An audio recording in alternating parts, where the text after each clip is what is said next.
انا نفسي باخد منها الكلام حلو. اتفضلي يا دعاء.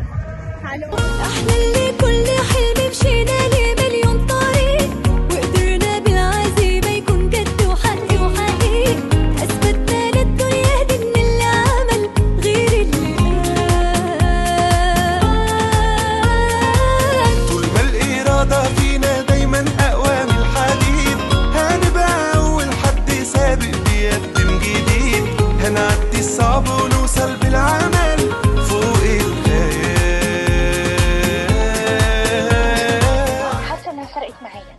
يعني شوفي انا انت فرقتي معايا في الوقت، لا مش بس انا اللي فرقت معاكي، لا ده انت اللي فرقتي معايا. ويعني فعلا فعلا ربنا يزيدك محبه في قلوب عباده، ويخلي مكانتك اكتر واكتر واكتر عند حبايبك، ويزود اثرك هنا، عشان انت فعلا جميله في القلب والجوهر والمنظر وكل حاجاتك.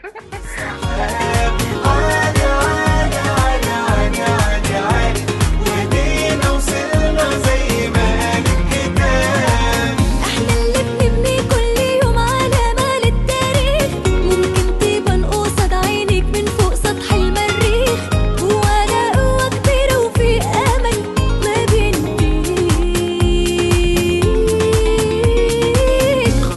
النهارده اول مره المس قد ايه انت سايبه اثر في قلوب اللي حواليك، وقد ايه الناس بتحبك، وقد ايه انت جميله قلبا وقالبا في عيون الناس.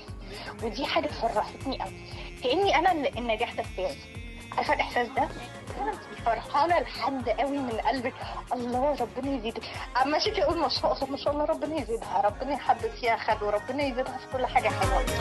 صوتها عالية جدا، سيرة، عطائها ملوش حدود بصراحة. شكرا جدا، انت حطيتيني على الطريق، او حطيتينا كلنا على الطريق.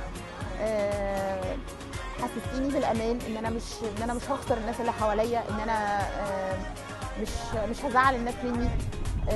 لا انا بالعكس، انا هكتشف الناس الحقيقيه اللي موجوده في حياتي.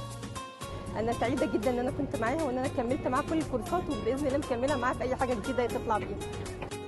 هي بصراحه انسانه جميله، طاقتها حلوه جدا، عطائها ملوش حدود، بتجمع الكل في الخير.